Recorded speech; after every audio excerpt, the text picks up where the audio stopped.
Capítulo 33. A queda de um líder. Nunca na história houve reviravolta maior. Parecia que cada um dos homens havia sido atingido por um raio. Silver, no entanto, recompôs-se do choque quase instantaneamente. Dedicara cada pensamento e esforço seu àquele dinheiro, como um atleta antes da prova definitiva. Foi como se tivesse morrido por um segundo, mas renasceu logo em seguida, recuperou o ânimo e o raciocínio e alterou seus planos antes que os outros tivessem tempo para assimilar a decepção. Jim, sussurrou para mim, pegue isto e prepare-se. E me passou uma pistola de cano duplo. Em seguida, começou a andar discretamente para o lado, até que ficamos nós dois de um lado do buraco e os piratas no lado oposto. Olhou para mim e acenou com a cabeça como se dissesse: estamos encurralados. Ou, pelo menos, foi o que entendi. Sua expressão não era nada amigável, e eu já estava tão irritado com suas constantes mudanças de humor que não pude me conter e acabei sussurrando: então você mudou de time novamente. Não houve tempo para a resposta. Os piratas, aos gritos e impropérios, começaram a saltar para dentro do buraco e a cavar com as próprias mãos, revirando as tábuas. Morgan encontrou uma moeda de ouro e a exibiu como uma torrente de palavrões. Era uma moeda de 2 guinéus, que foi sendo passada de mão em mão. 2 guinéus, rosnou Mary, mostrando a moeda a Silver. Não é exatamente uma fortuna, é? Então você é bom negociador, hein? Nunca te passaram para trás. Não é, seu cabeça de bagre? Continuem cavando, rapazes, disse Silver, frio e insolente. Vão achar mais alguns tostões, não tenho dúvida. Tostões? Vociferou Mary. Ouviram isso, companheiros? Silver já sabia de tudo, estou lhes dizendo. Está na cara dele, basta olhar. Ah, Mary, tornou Silver, bancando o capitão de novo. Você é bem abusado, isso sim. Dessa vez, todos concordaram com Mary. Começaram a escalar para fora do buraco, disparando olhares furiosos. Notei algo favorável. Todos subiam pelo lado oposto ao nosso. E assim ficamos 2 em um lado, 5 de outro, a cova entre nós, sem que ninguém tivesse coragem de atacar primeiro. Silver não movia um músculo. Observava-os altivo em sua muleta, frio como sempre. Era um homem valente, não se pode negar. Por fim, Mary achou conveniente dizer algo. Companheiros, temos 2 inimigos do outro lado. Um velho aleijado, que nos trouxe até aqui e só desgraçou nossa vida. O outro é um moleque, de quem quero arrancar o coração. Agora, companheiros. Mary começou a levantar a voz e o braço, pronto para disparar. Foi então que, bam, bam, bam, 3 tiros de mosquete relampearam de dentro do bosque. Mary mergulhou no buraco da escavação.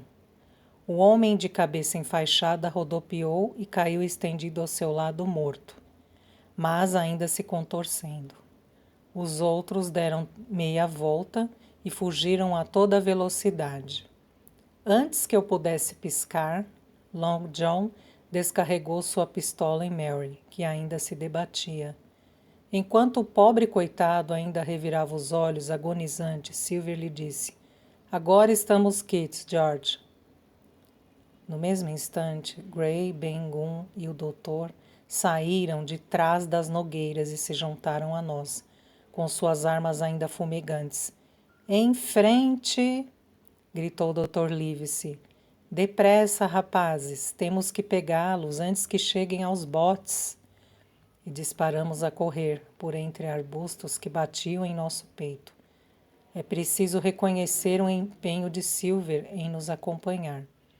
Nunca vi um homem se esforçar tanto quanto ele, saltando com sua muleta, como se seu peito fosse explodir. O doutor também se impressionou. Mesmo assim, já estava a uns 300 metros atrás de nós e quase desmaiando quando chegamos à beira da encosta. Doutor, gritou Silver, olhe lá, não precisamos ter pressa. E de fato não havia motivo para nos apressarmos. De onde estávamos, era possível vê-los correndo por uma área mais aberta do planalto, ainda seguindo a mesma direção rumo à colina Mezena. Já estávamos entre eles e os botes, portanto, nos sentamos para tomar fôlego, enquanto Long John se aproximou, limpando o suor do rosto. Muito obrigado, doutor, disse ele. O senhor chegou na hora certinha, bem a tempo de salvar Hawkins e eu. Então era você mesmo, Ben-Gunn. Você é dos bons, sem dúvida. Era eu, sim. O Ben-Gunn, respondeu o exilado, se contorcendo de vergonha como uma enguia. E após uma longa pausa, acrescentou: E como vai, Sr. Silver? Eu vou bem, muito obrigado. E você? Bem, bem, sussurrou Silver. E pensar que você me pregou uma peça. O doutor pediu a Gray que pegasse uma das picaretas deixadas para trás pelos amotinados, e enquanto descíamos calmamente a trilha até os botes, o médico contou em poucas palavras tudo o que havia se passado. Silver estava muito interessado no relato. Ben-Gunn, o exilado, um tanto tapado, foi o herói de toda a história do começo ao fim. Ben encontrou o esqueleto em uma de suas longas e solitárias caminhadas pela ilha. Foi ele quem mexeu nos ossos, encontrou e desenterrou o tesouro. Era sua a picareta quebrada encontrada na escavação. Ele carregou as moedas nas costas em várias viagens, desde o Pinheiro Gigante até sua caverna abaixo da colina de Dois Picos, no noroeste da ilha. E lá o tesouro ficou em segurança por 2 meses até o Espanhola chegar à ilha. O doutor conseguiu arrancar-lhe esse segredo na tarde do ataque.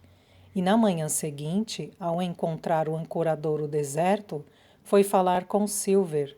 Entregou-lhe o mapa, já inútil, e todas as provisões da cabana, pois que a caverna estava repleta de carne de cabra curada pelo próprio Ben.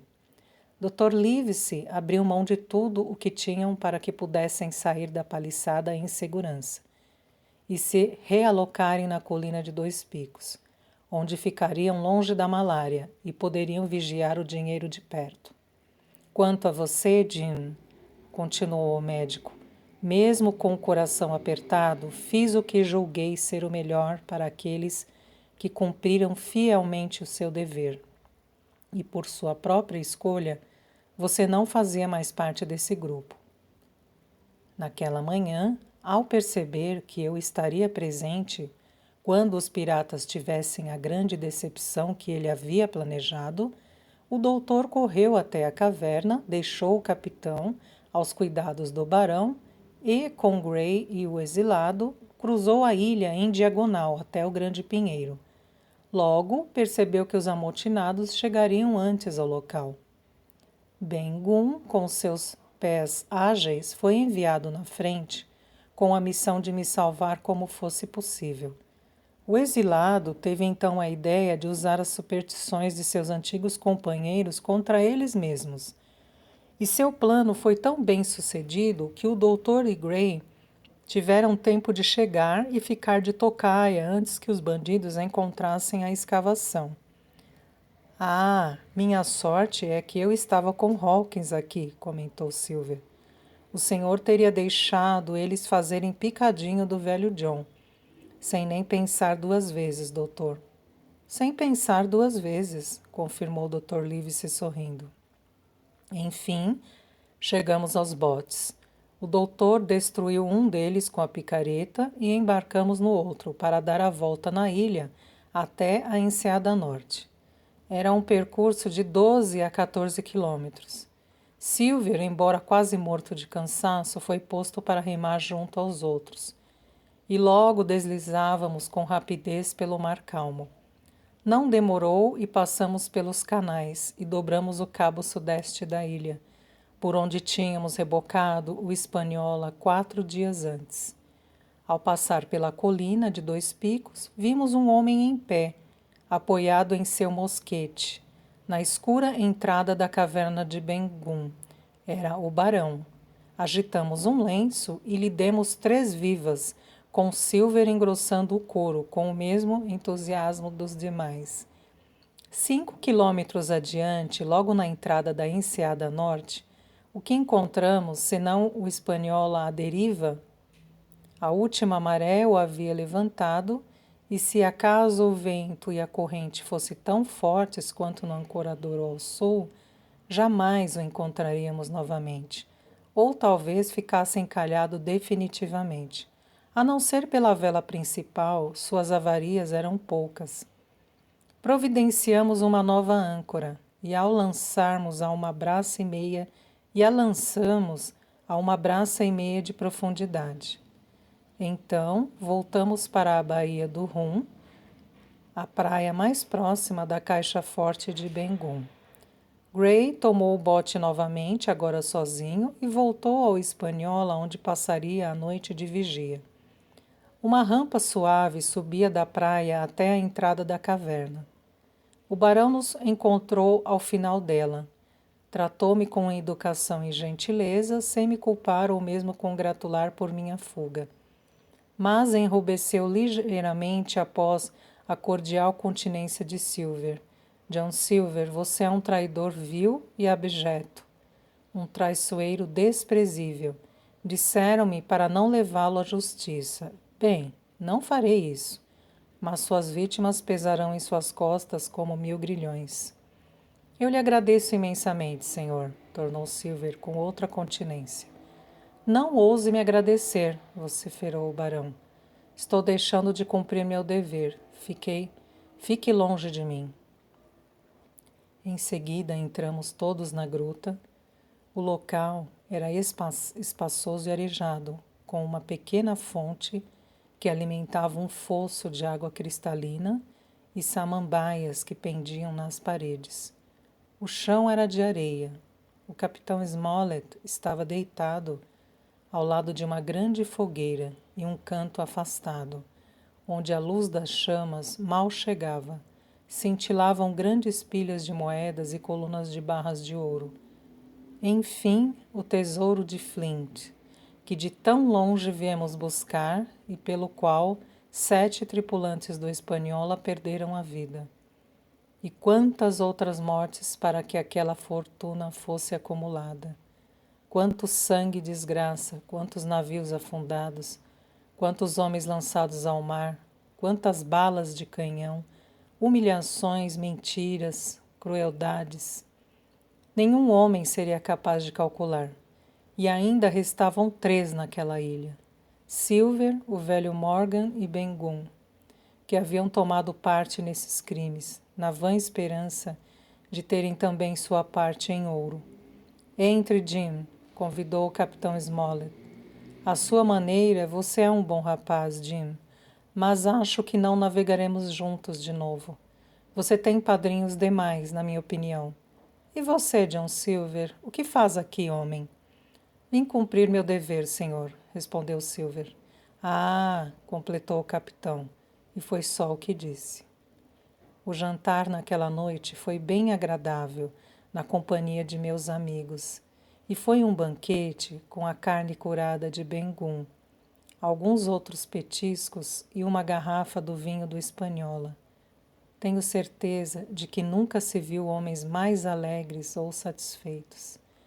E Silver nos fez companhia, sentado quase na escuridão, comendo com apetite, atendendo com prontidão cada pedido e até mesmo participando discretamente das risadas. Era novamente o mesmo marinheiro simpático, educado e prestativo de quando partimos de Bristol.